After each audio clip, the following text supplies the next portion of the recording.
Close pa rin ho kayo ni VP? Po? Close pa rin ho kayo ni VP? Well, napunta lang ako doon sa veterans dahil nangyari po sa aking mga department head. Ang tanong po kay Amy Marcos, close pa rin ba kayo ni VP?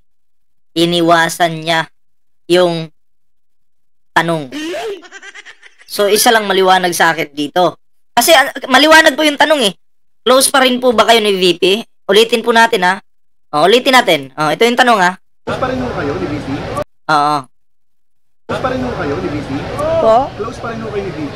Well, napunta lang ako doon sa veterans dahil nangyari po sa akin. Okay, yun. Medyo umiwas po si Amy Marcos sa tanong. Ang tanong kasi, close pa po ba kayo ni VP? Then hindi niya sinagot, iniba. No, iniba niya. So maliwanag sa akin dito, medyo siguro lang.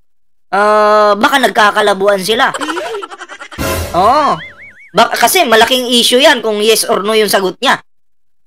Pwede nang sabihin yes, pwede rin sabihin no. Sa pag-iwas niya sa tanong na to, maliwanag sa akin po, maliwanag na may hindi sila pagkakaunawaan. Diba? Sa akin lang yun. Ewan ko. Kayo, comment nyo kung ano yung inyong pag-analisa. Okay? Pero sa akin po, kung ako yung tatanungin, medyo siguro nagkakalabuan sila. Umiiwas eh. Sige nga. Nahawaan na kay Pusit. Si Amy Marcos kasi, dapat yung kinakampihan niya, yung kadugo niya. Hindi yung mga tae. Kung magbago ka man ngayon, parang huli na yung lahat eh. Diba? Tuloy natin. Yung mga department heads na kinulong, kaya sinisigurado lang natin na okay yung mga nadadamay na empleyado. So hindi niya nasagot. Kung okay pa rin po ba kayo ni VP? Nores Diary, shoutout po Ninita Umali, salamat po sa mga nag-like dyan. 300 plus na likes natin dyan. Maraming salamat dito. Melgar Jan, BBM kami dito. Shoutout! Oy, shoutout sa mga sumusuporta po sa ating mahal na Pangulo Abogado ba ikaw host at alam mo ba? Yes, abogado ako. Ako yung kumbaga pinakamatalino dito sa mundo na nabubuhay ngayon. Ako, Josephine Barrio, shoutout po nasagot ko na yung tanong mo. Dong Speed TV. Ako ang pinakamatalinong nabubuhay dito sa mundo. Actually, galing pa akong buwan. Pumunta ako dito sa mundo. Satisfied ka na sa sagot ko?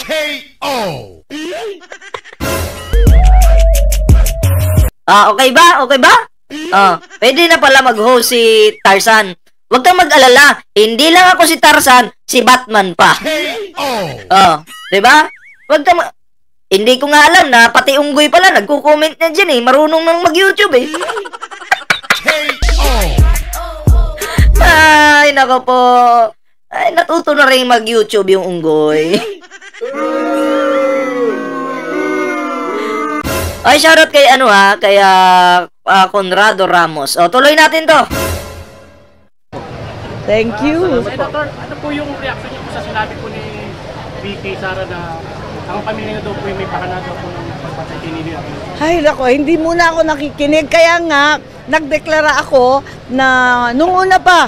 Kasi alam ko na... Ano yung tanong? Mahina yung tanong nung nung reporter Pakinggan po natin. Pagpatay kay Nini Aquino. Senator, ano po yung reaction niyo sa sinabi po ni VP Sara na ang pamilya daw po yung may pakana daw po ng pagpatay kay Nini Aquino? Ay, nako, hindi. Ano yung masasabi nyo dahil ang pamilya no daw ang may pakana ng Medyo malabo po yung pagkarinig ko May pakana daw po ng pagpatay kay Nini Aquino. Ay, nako, basta may pakana, yun na yun. Okay. Hindi muna ako nakikinig. Kaya nga, nagdeklara ako na nung una pa. Kasi alam ko na magkakabangayan ng ganito. At talagang maghahagisan ng puti. Kaya noon pa, sabi ko na, nako, mag-independent ako, trabaho na. Okay, ano muna natin si Amy Marcos May nag-comment dito, sabi niya, "Post, pangit ka, huwag ka mag-alala. Ako ang pinakapugi sa balat ng lupa. Walang makakahigit sa kapugian ko." Nandito ka nga, kasi pugi ako Yung basher talaga, tatanga-tanga. Diba? Tuloy.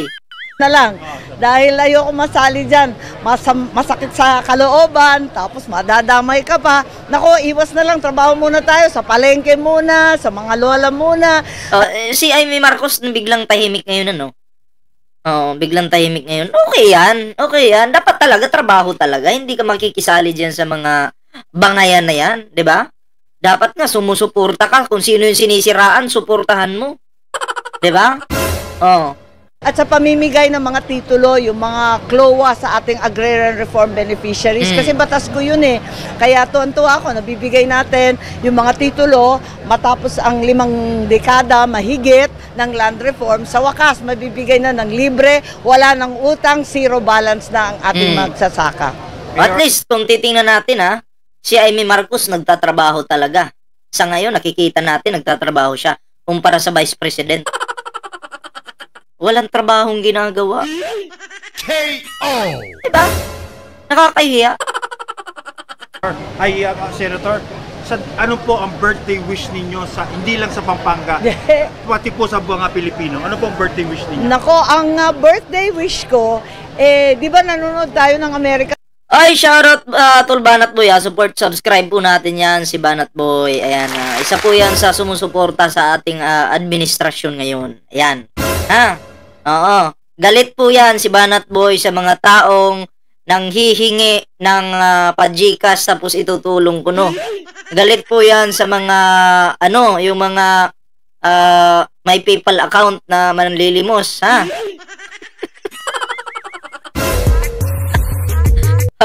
At least tayo din natin ginagawa yon. Okay, tuloy natin. Election, panay ang usapin tungkol sa American Dream. Napaka-ambisyoso ng Amerikano. Talagang gusto nila sumikat, yumaman, Teka. Halos lahat naman siguro gustong sumikat, yumaman. Hindi lang naman Amerikano eh. KO! Ito si Amy naman may dugong pagka-inchik pa rin eh. Diba? Oy, 480 thumbs up natin dyan. Maraming salamat celebrity. Iniisip ko, ano kaya yung pangarap ng Pilipino? Ang pangarap natin, napakasimple, napakapayak. Deserve natin makuha yung simple at payak na pangarap na yan, na busog lahat ng pamilya, makatapos yung anak, at may bahay kahit paano. Deserve naman natin talaga ang napakasimple na pangangailangan at mithiin ng bawat Pilipino. Yeah, ang gusto ni may bahay. Gusto ni Amy Marcos may bahay. Paano yan? Ang gusto lang ni Cynthia Villar, lupa lang daw, wag na yung mga bahay. May balak yatang bilhin. Naalala ko lang kasi yung yung kondo na ipapagawa, no? Ipapagawa para sa mga mahihirap. Hinarang ni Villar, dapat lupa na lang daw. KO! Buti pa si Amy Marcos, nag-iisip na dapat may bahay yung Pilipino. No? Pero si Villar, wala talaga. Lupa lang daw talaga. Kaya sa mga kabilyar dyan, huwag kayong masasaktan. Huwag kayong maging one-sided. Tingnan ninyo ang bansa natin. Anong ginawa ng mga bilyar. So tuloy-tuloy, deserve natin, the service. Ayun. Senator, ano po tingin nyo dun sa pending impeachment po kay Sara? Ay, nako. Ito na. Tinatanong na siya. Ano po yung tingin nyo po doon sa pending impeachment po kay Sara? Okay? Sara Duterte pala. Sensya na po, nakatira kasi ako sa farm. Medyo makalimutin po ako. Sakit ng ulo. So, ang sagot niya, sakit ng ulo. Bakit? Sakit ng ulo kasi nag-aksaya itong kampo ni PBBM na mag-file ng impeachment laban dito sa bangag na Vice President. Parang yun yung napapansin ko eh. No? Sa akin lang naman. Ewan ko, ano yung pagkaintindi niyo doon sa sinabi niya na sakit lang ng ulo. Kanya-kanya tayong dyan eh. Kanya-kanya kasi tayong pag-intindi, di ba? At least tayo may pag-intindi. Nakakaintindi tayo. Pero yung mga kabila, wala na nga ligo, makakaintindi pa. Sus, Mariusip. 5 days contract na nga eh. Wala ligo-ligo. Ala, muntik nang mamatay yung nakapula. Muntik nang mapoison. delikado po dyan sa lugar na yan kasi yung mga nagtipon-tipon dyan, delikado po. Kasi once pag may nagsindi ng sigarilyo dyan, magliliyab yan. Kasi yung kilikili is ano yan, parang ano yan, gas. Diba? Oo, isang sindi lang. Kaya huwag kayo magsindihan ng pag may rally yung DDS huwag maninigarilyo para walang sunog. Okay. Para klaro lang. Okay. Ay, oo, ginagawa ko na naman. Ano po, hindi ko first time. Lagi. May balak talaga ako na Pag sumamat eh. Ay, po, sorry. Message niyo po kay advice niyo po kay VP Sara. Ay, nako. Sa amin na yon. Kulit mo kulit ng GMA. Makulit ka kasi GMA ka eh. Kung nananahimik yung tao, pilit mong pinagsasalita. Pag iinitan na naman yan. 'Di ba? Oh, pero dapat hindi ka namamangka sa dalawang ilog. Okay? Pili ka lang ng isa. Ay, naku po. Panindigan mo kung nasan ka. Oh. So ngayon, bigyan po natin ng reaction to. Itong kay Dilima naman, no? So, pakinggan at magbigay po tayo ng reaction. Idulem Adon, shoutout po Sige po, alam ko po matagal tayo naghihintay, pasensya na po. Pero sa ngayon po, ang status ay hinihintay natin ang ating Secretary General para po i-receive yung impeachment complaint ng ating po mga private complainants, mga VMB Sweet Sense, shoutout po citizens at civil society leaders na narito ngayon. Para po ipakilala yung mga complainants, sinatawagan ko po si Senator Laila De Lima. Okay. Ito pong yung mga nyo, yung mga tawag dyan, mic ba tawag dyan? Baba ninyo eh. Masyado nyo ng mga tinataas eh. complaint for impeachment ay pinirmahan ng 7 Durability. Ilang complainants yun? 17? Wait lang, bigla kasing lumalabas tong ads na to eh. Ginigigil mo rin. Gigil mo ako eh. All Middle Earth knows of the War of the Ring. But 200 years 15 complainants. So, 17 complainants. Nako, patay ka dyan, Sarah. Mga galing sa civil society organizations, galing din sa religious sector, galing din sa ibang grupo. But they are filing all of these signatories, 17 signatories, are filing this in their personal capacity, even if they are members of various groups or of various party lists, etc. So, 17 po sila ang mga nag-file po. Sabi wait lang di ko mapin eh. Basta yung nandyan si Arben Garcia, sabi niya, sali ka namin sa rally, nag-block mamba na NPA dol, nakita kita, kasama pala kayo ni Castro. Oo, may dala kong 10 machine gun nun. Dala-dala ko yun eh. Magkasama kami. Sabi ko nga, ang babangga, giba eh. Wala namang bumangga sa amin. 10 machine gun yung dala ko. Dinagdagan ko pa. Naging 20. Hawak ko lahat yan. Kasama kami. Kaya nga natakot yung iba dyan eh. Yung mga dutae dyan, takot. Buti naman nakita mo kami. Magkasama kami. Nakita mo ba yung machine gun na dala ko?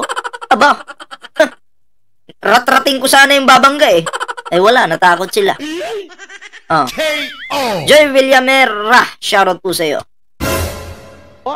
Ay sila former Secretary Ging Deles.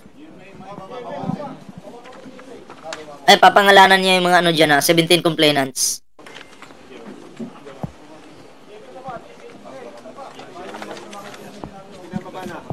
Former Secretary Ging Deles, Father Flaviano Villanueva, SVD, Gary Alejano of the Magdalo, and Alice Murphy as the urban.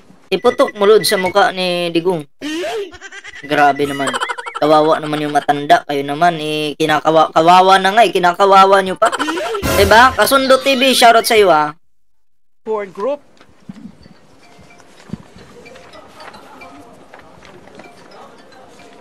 Francis Aquino D, that's Kiko D. Mr. Eugene Louis Gonzalez. Doc Sylvia Estrada Claudio. Ako, ang dami, ah. Lea Lopez Navarro. Rowena Amon. Mr. Randy Francisco de los Santos. That's the uncle of Kian de los Santos, a victim of the EJK. Miss Filomena Cinco. Mr. Chidoro Teddy Lopez. Sister Susan Santos Esmile, SFIC. Alam mo yung media? May media kung nakita na ini-interview si Sarah, inangasan niya, eh. Diba? Oo. Pati media, kakalabanin ni Sarah. Grabe ang kapal na mukha. K.O. Mary Grace de Guzman. Kala ko may Grace Piatos. Sige. Sister Mary Grace de Guzman. Father Robert Reyes. Miss Maria Yvonne Cristina Hereza. So those are supposed to be 17 signatories. Ma'am, grounds for impeachment? Ang grounds po ng impeachment, bale 5 po. It was actually condensed into 4 grounds as indicated in the articles of impeachment, pero 5 po sila. So out of the 6 grounds for impeachment laid down in the Constitution, 5 po yung grounds. Culpable violation of the Constitution, graft and corruption, bribery, betrayal of public trust, and other high crimes. So ang wala lang na ground for impeachment is treason. So majority of the grounds are present. And there are kasi ang bribery ano yan, eh. O panunuhol. Pag napatunayan na ikaw ay nanunuhol, sinusuhulan mo yung tao, matik yan, impeachable yan. So kita naman may mga witness naman, eh, 'di ba? O may mga binalita pa nga na nagkakabayaran doon sa EDSA, eh. May mga sobre, 500 yung laman. 'Di ba? Binigyan ko na yan ng reaction, eh. Oh, ang tanong dito, kanino galing yung pera na yun? Sino yung naghahabol sa posisyon ni Pangulong Bongbong Marcos ngayon? 'Di ba si Sara? Siya yung naghahabol, 'di ba? Oh. Ikaw yung naghahabol, natural, ikaw yung gagawa ng paraan. Paano mapababa si Pangulong Bongbong Marcos? Oh. Alam naman natin itong mga Duterte, mahilig manira. Kasi wala na po. Sira na po yung kanilang pangalan. Dahil din sa kanila, sila din sumira. So, 50-50 na sila ngayon. Kumbaga, sa Bisaya pa, manablahay na lang ni sila. a total of 24 articles of impeachment as discussed in the 33 page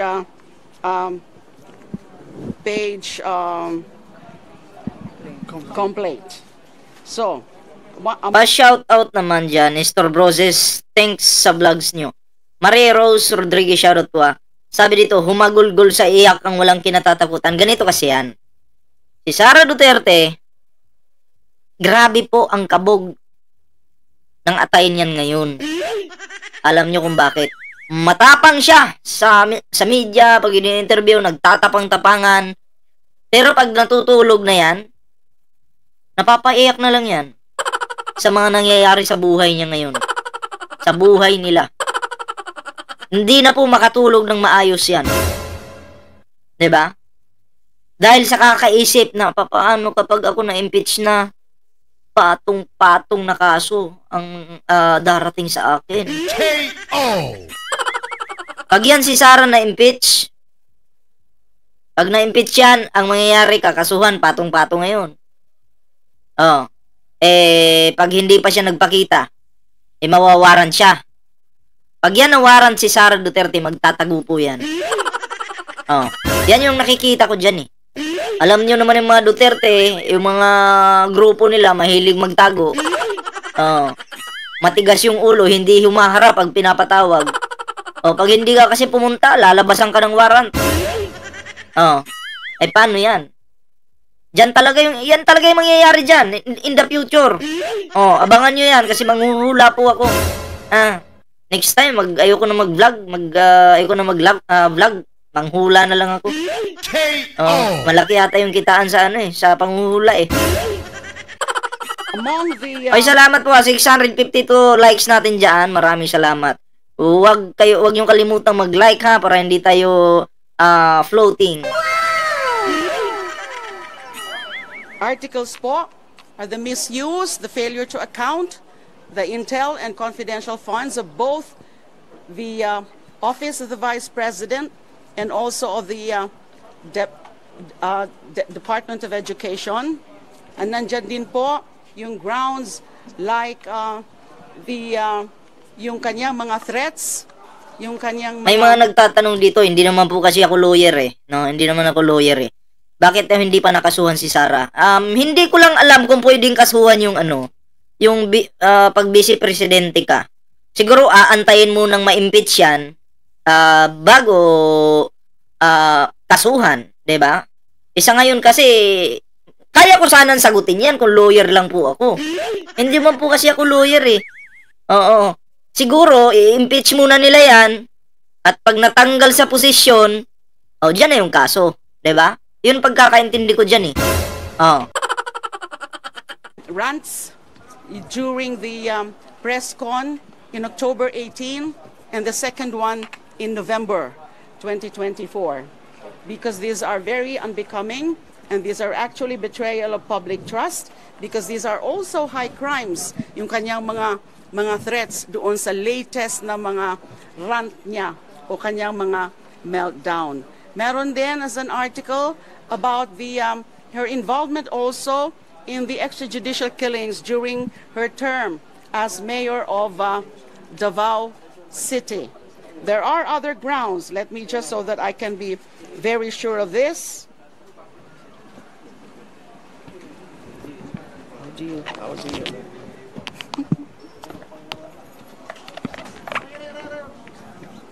I'll just read from the complaint.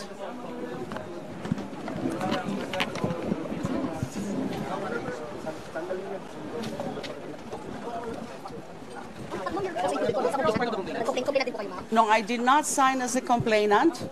I'm supporting this move, and at the same time, I was designated by the group as a spokesperson. But there are actually two signatories who are part of the ML. Mama Dila Braso, shoutout po Mamamayang Liberal, in the same manner that there is a signatory part of Magdalo and a signatory part of Akbayan. And the endorser is Congressman Percy of Akbayan. Based on your information, where is the Secretary General? O for sure ba, i-receive na yon ng Office of the Secretary General yung impeachment complaint? Opo, yun po ang namin. Pinapahintay nga po kami. Kasi Idol, wala ka pa ina-upload na video sa FB mo, nag-aabang ako eh. Mag-upload po ako sa Facebook pero hindi po siya mahahabang video. Kumbaga 8 minutes ganun. Oo, kasi iba yung kumbaga ang same content pa rin pero hindi po siya mahaba. Okay? Yun lang yung ating Kasi sa ngayon po talaga wala pa. Wala pa po. Kasi nakapokus po ako sa YouTube ngayon eh. Okay? Nakapokus po tayo dito sa YouTube. So ang Facebook parang secondary lang natin 'yan. Kumbaga hindi pa kasi napukusan eh kahit yung TikTok ko nga eh. Wala. As in sa TikTok talaga zero. Hindi ako nag-focus diyan.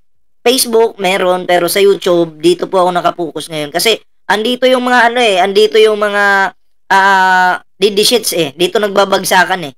'Di ba? Sa TikTok kasi wala mang kwenta yung TikTok. Sa Facebook okay naman po yung Facebook. Kaya nga lang karamihan doon madaling ma-report, 'di ba? Pag na-report yung account mo doon, wala na. So ako yung Facebook ko ilang beses ko nang ma-report kaya hindi ko po maasikaso ng todo-todo, 'di ba?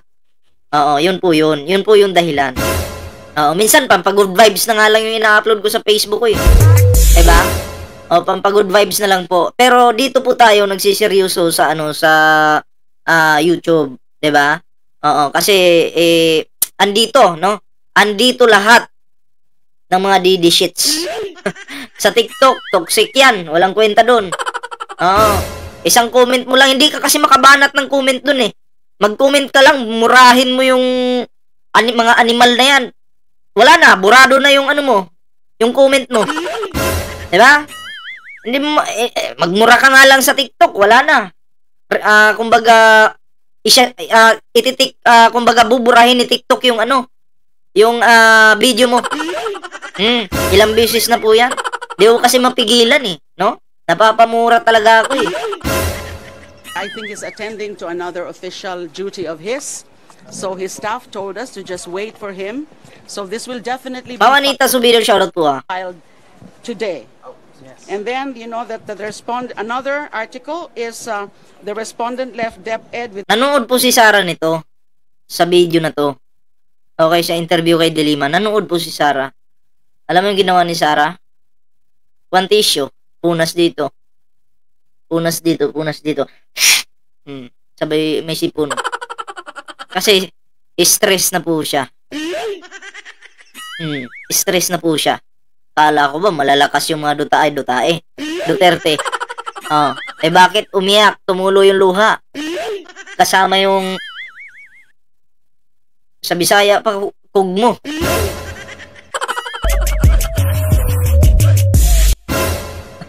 Relax lang, wag umiyak, ha? With nearly 7 billion pesos in unliquidated cash advances. Isa po yun sa mga articles. And then there's the rigged bidding of laptops and other electronic devices during respondents' time as DepEd Secretary. Diba, yung laptop, nabulok na lang yung mga laptop. Bilang isang nasa DepEd ka noon, Sara Duterte, dapat yung mga laptop na yun, dinistribute mo na.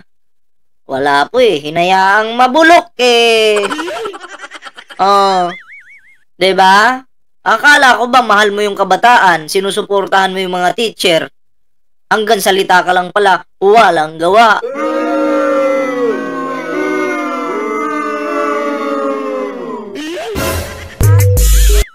Diba? Kung ako yun, mag-effort talaga ako. Mahal ko yung mga bata eh. Mahal ko yung mga teacher eh. Didistribute ko na yung mga laptops na yan. Diba? Baka ang na-distribute lang ni Sara, lapad na Tupperware, hindi laptop. KO! Tamad! Tamad po ang Vice President. Pag tamad, patulog-tulog lang. Diba? Ano lang. Payahay lang. Tapos magtatawag ng media. Dito kayo sa akin, may sasabihin ako. Akala mo yung sasabihin niya sa media, makakabuti. Akala natin trabaho, hindi pala. Paninira pala. KO! Sara Duterte, kung ako sa'yo, tumalon ka na. Okay? Tumalon ka na sa pagka-vice president mo. Kasi mas nakakahiya kung mai-impeach ka. Yun yung nakakahiya. Diba? Kaya kung may kapal ka, kung hindi makapal yung mukha mo, alam mo na yung gagawin mo. Pero kung makapal yung mukha mo, baga kag naong, bahala ka sa buhay mo. Diba? Kung baga kag naong, ay ambot na lang. Basta, payo ko sa'yo para mas hindi nakakahiya, magpakumbaba ka na lang, tumalon ka na. Papalakpakan pa kita kung ganun. Then, they were also respondent and members of her family engaged also in bribery and or in the Nako. Sara, kung ako na lang sana yung binayaran mo. Kailangan ko pa naman ng pera, Sara. Oo. Gagastusin ko sa punta akong Boracay, Sara. 11 days ko lang doon. Kailangan ko ng panggastos in 11 days. Punta sana akong Boracay magtagay-tagay doon ba? Dapat ako na lang binayaran mo. Oo, magaling ba naman ako magtago, hindi sana tayo mabuking. Ay, mga binayaran mo kumanta Ako, pag binayaran mo ako, 11 days, burakay-burakay lang. O, diba? Sasayangin natin. Oo, ang pera ng mga Pilipino. Magpakasarap tayo sa buhay. Ano ka ba? Diba? Share the blessings. Pera nila, tayo yung magpapasarap. O, diba?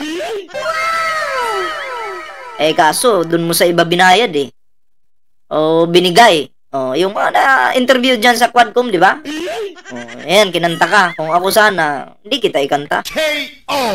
Kailangan ko nga sana Sara. Baka meron pang sobre dyan. Padalan mo naman ako. Di ba? Explained receipt of hundreds of millions of funds from known drug personalities.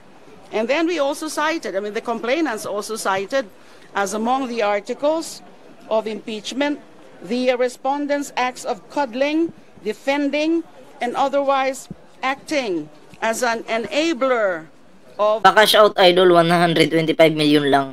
Ba't mo sa akin sasabihin yan? Doon kay Sara, Siya yung may mga sobre. Talon sa basurahan.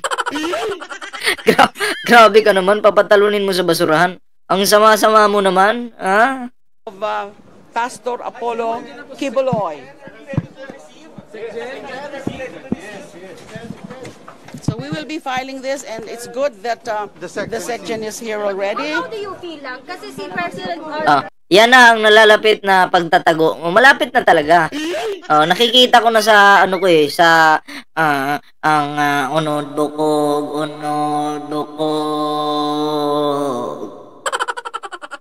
Nakikita ko po na magtatago ito.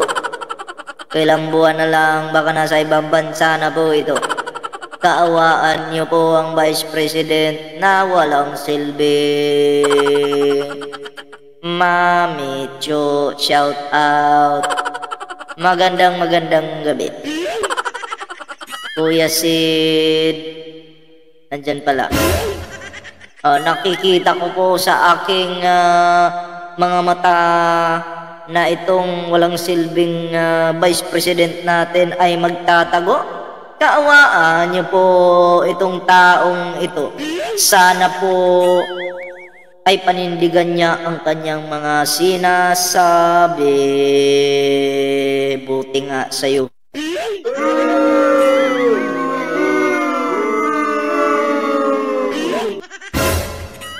Bongbong Marcos has already sent a message to Alam nyo, isang tanong. Wait lang, how do you feel po na, the President has already spoken and he said to the congressman, the House leaders, na huwag na natin pagkukunan ng pansin sa impeachment? Ako, ang tingin ko doon, strategy ng Pangulo yun. Kanya-kanya, alam mo, sa mga ganyan laban, utak yung ginagamit sa tingin ko, strategy ng Pangulo, diskarte ng Pangulo yun. Iwan ko kung anong sagot ni Dilima dito, pakinggan po natin. okay, under the Constitution, a citizen can actually file an impeachment with a member of the House of Representatives as an endorser. And so, sorry, go ahead po.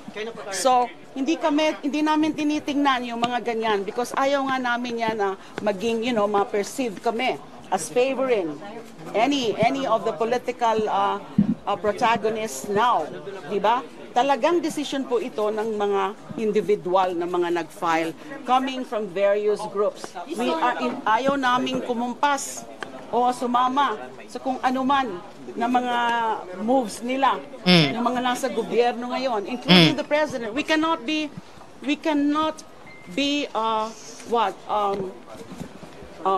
affected by the desire. Tingnan nyo, strategy. Ang nasa isip ko noon, kahit lumabas na yun, na nakikiusap ang ating mahal na Pangulo, may magtutuloy pa rin. Oo. Imposibleng hindi alam ng Pangulo yun na yung mga hakbang nila Dilima at ng iba pa, imposible yun, di ba?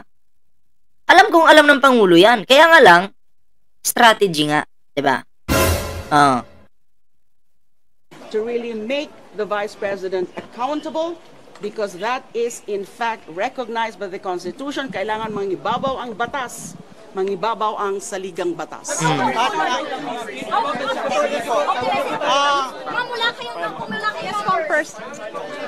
Ang akbayan po ay mag-endorso nitong impeachment complaint.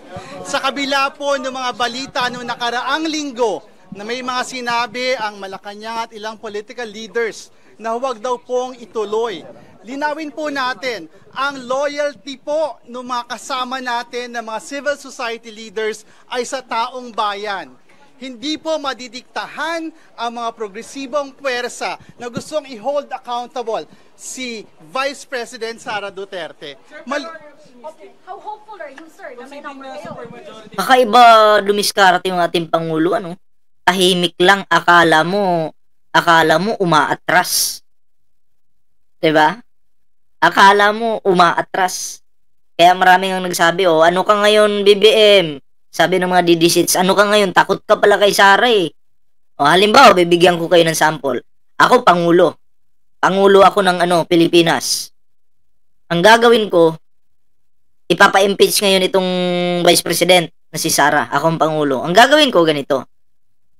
Tigilan na po natin yung may mga camera dyan ngayon. O di kaya mag-chat-chat muna ako, text. Nung nasend na doon, sasabihin ko, ikalat nyo yan ha. Kunyari nag-leak. Ngayon, kinontent ngayon ni Katunying. Pero alam ko na yun, bilang isang Pangulo, iko-content ni Katunying yan. Sinadya ko talagang ipakalat yan. Kunyari, nag-leak yung mensahe. Ngayon, kinontent ngayon ni Katunying. Ganito yung Pangulo, ganyan. Tapos, i-interviewin ako ngayon. Anong Pangulo, anong masasabi mo doon na ganun daw, no? Aatras ka daw, hayaan na lang, no? Marami ka daw pagkakaabalahan pa kumpara dyan. Sasabihin ko, yes, totoo yan. Dapat naman talaga mag-focus tayo sa trabaho.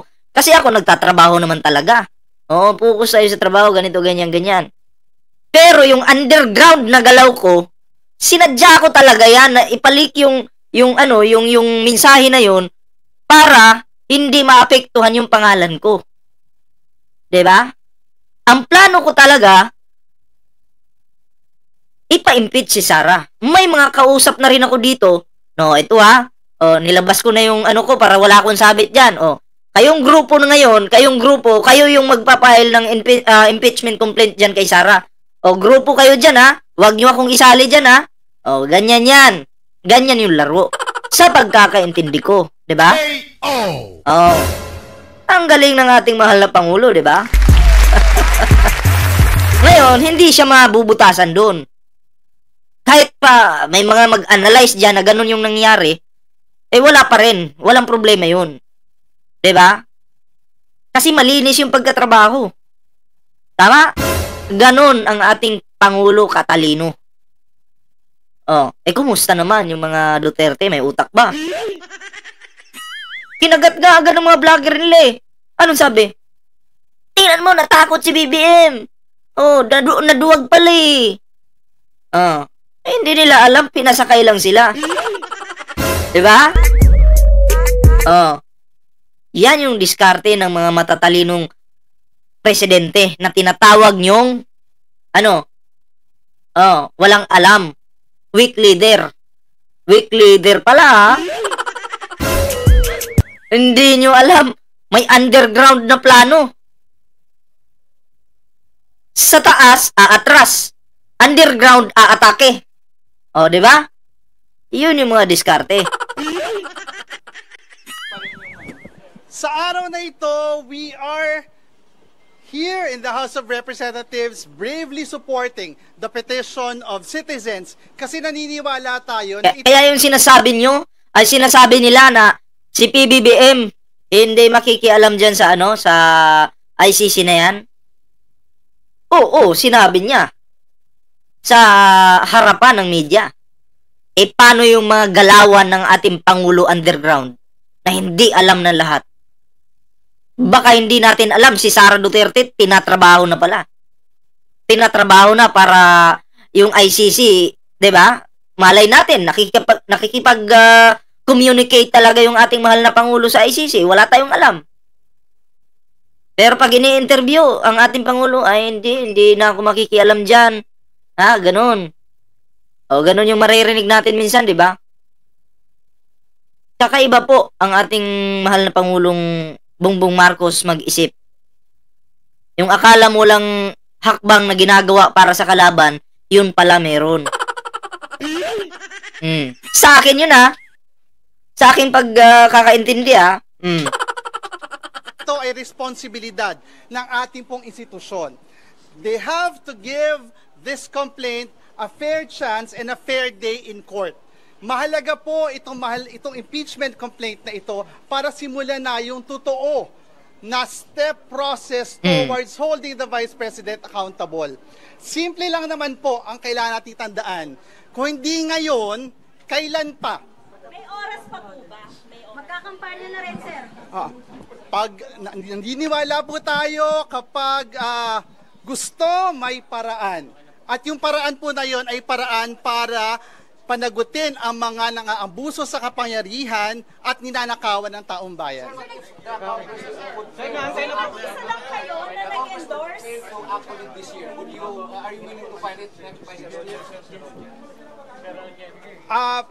Magsisimula na po kasi yung pag-activate ng process sa pag-file natin ngayon.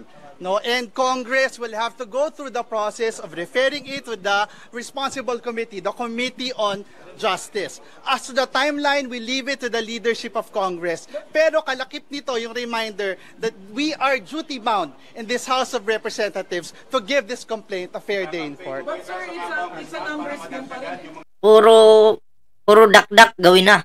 Oh, alam mo yung ganyang mga utak, dear is, yun yung utak ng mga mongoloid. Ha? Nasasabihan mo puro dakdak gawin na, may proseso, hindi nagmamadali, relax ka lang. Ha? Yung mga ganyang iisip, yung ganyang galawan, diskarte na sinasabi mo, pangtanga yan.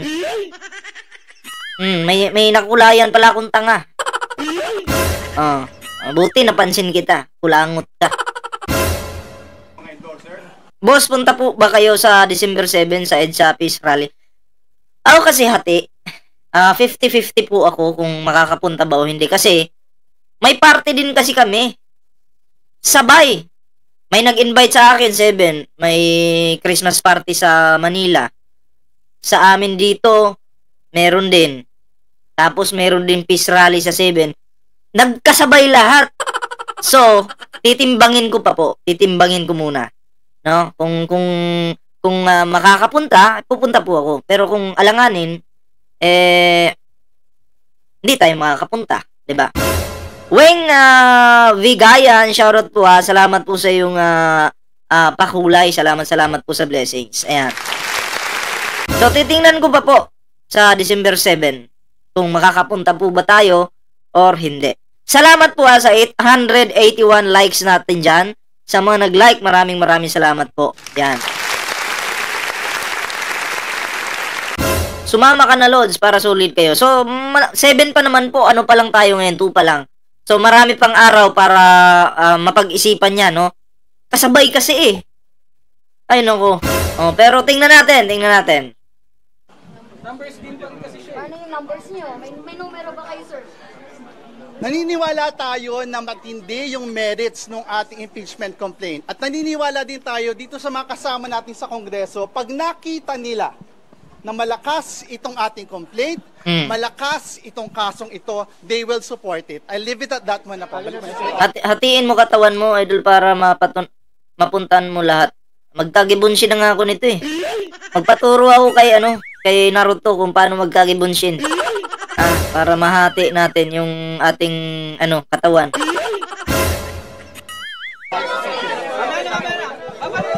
So yun yung kaharapin ni Sara ngayon. Maraming problema si Sarang kaharapin, no? At ano pa lang to? Panimula pa lang yan, hindi pa yan yung totoong problema, Sara. Hindi pa yan.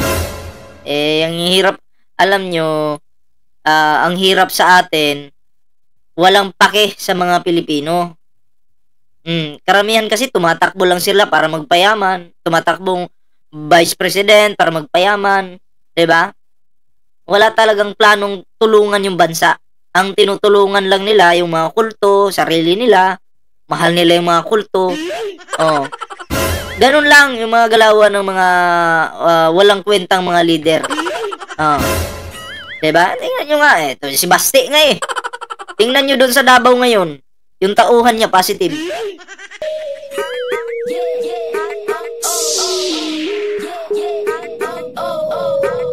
Ay, shoutout kay Roldan Alip. Shoutout sa'yo. Oh. Tapos sasabihin nyo, bangag yung Pangulo. Tapos yung nagpa-positive, tauhan ni Basti sa Davao. Anyari? Sinong bangag? Oh, di ba? Kayo kasi, ang hilig nyong ipasa yung gawain ng iyong leader sa taong nagtatrabaho ng matino.